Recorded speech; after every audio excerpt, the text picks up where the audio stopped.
Alright, I have a wild video for you all today. I want to show you the exact moment that Republican Representative Thomas Massie went on live TV and just dropped the name of a GOP mega donor that he claims is in the Epstein list. After this clip went viral, I went on live TV to debate Chris Cuomo and a Republican guest about it. We'll get to all of this, but let's just lay the groundwork. Republican Representative Thomas Massie has been leading the fight with Democratic Representative Ro Khanna to release the Epstein files. Now, due to this, he's getting a lot of threats, mainly from Donald Trump and Trump-aligned donors who really desperately want to primary him. And this isn't new. Republican Representative Thomas Massie and I disagree on a lot, but he's not afraid to push back on the party. We saw this same exact thing during the big ugly bill and the debt drama. So Republican mega donors are trying to launch a primary against Massie. And one of the interesting pieces is that about a month or two back, this article is a month or two old, but Elon Musk indicated that he'd be down to donate to Representative Thomas Massie, a Republican who has been over and over just yelled at by Trump. Business tycoon Elon Musk indicated that he will donate to Representative Thomas Massie. Thomas Massie was even asked about Elon Musk's donation just yesterday. What are you hearing from the White House? Are they trying to whip the votes in one way or another? We're just looking for clarity on what you're hearing from the Trump administration. Well, the president attacks me in tweets frequently and press interviews, and they're spending $2 million against me. Probably they'll spend about $20 million when it's all over with in my congressional district trying to keep me from getting reelected. So when people say, are you worried about ramifications from this? I'm already getting the ramifications. But is Elon Musk going to help you? That's a different topic, far afield. What's that? Okay. He did not say no to that final question. And listen, if you're worried that the president is covering up for billionaire pedophiles like this clip that I'm about to play alleges, then don't worry. Because as Thomas Massie points out, at least Trump is being a child on Truth Social and calling people names. It's all just such a mess. Let's listen to this clip of Thomas Massie exposing a billionaire who was on the list. Well, let me give you the name of one of the billionaires who's running $2 million of ads in my district since I started this effort. His name is John Paulson. He's a hedge fund manager and a major donor to the Republican Party, a major donor to the Speaker of the House, a major donor to the president's campaign, and he's in Epstein's black book.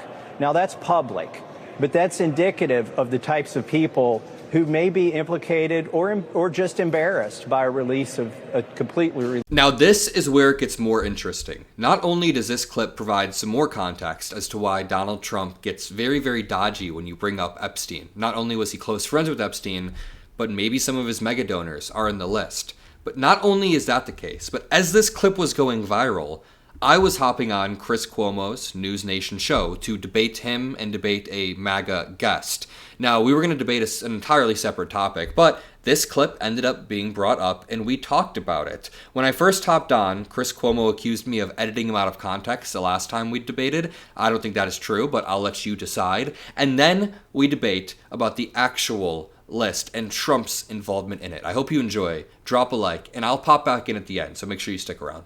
And Adam Mockler, big digital presence, lefty. Mockler, first of all, boy, did you selectively chop up our last interview and try to beat me over the head with it for all your fans. I want you to know I follow you, man. I follow you, and I saw what you did to me. That was my production team. I don't know. It might have been a short form clip you saw. But yeah. I don't think we cut you up. I blame Dusty. I think you're coping. I don't think we cut you up. I don't think we did.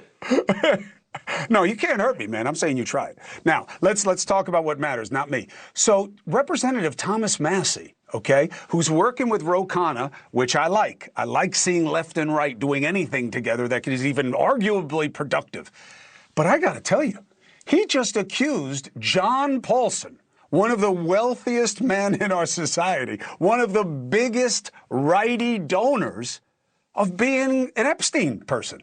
I understand what you're saying. You, of course, have to be careful. But at the end of the day, people are itching for any sort of transparency. I mean, seeing those survivors standing out there yesterday, for decades, they've been neglected Yeah, I mean, there was a story that they were talking about how for the past few decades they've been neglected, begging for investigations, administration after administration, not only neglecting them, but this new administration is like spitting on their face. Trump was sitting in the Oval Office saying that it was a hoax. It was a Democratic hoax. So I think that people are itching for any sort of transparency. I think that if Massie has some sort of basis for this accusation, he should reveal it. We probably shouldn't just throw people's names out there, but if there is a basis for this, then yeah, let the public know. We want to know about this.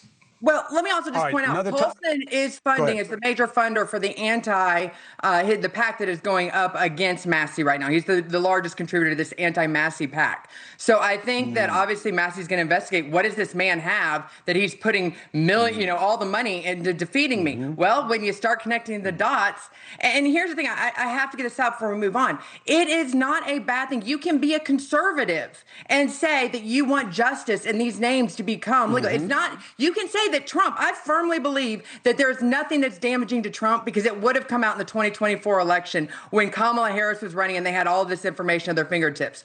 I think this is damaging to people around Trump, and they're convincing Trump that, hey, you've got to take our side or else it's going to make you look bad. That's false, and conservatives Wait, so you're saying the president of the United States doesn't have the agency to just push back on the people around him, and that he's protecting pedophiles, calling it a hoax because the people around him want him to? Is he? I don't think he's protecting pedophiles. I think that he's listening to wrong advisors right now. Oh, he's a puppet. He's a puppet. He's literally a puppet for the people around him pulling the strings. That's what you're saying. That's not exact. That's nothing near what I said. I'm just saying. Then he should call it. Then he should not call it a hoax. To dismiss it all. Well, like I said, I think this is why there's Republicans and Democrats that are going to be largely damaged if this list is ever able to come out to be true.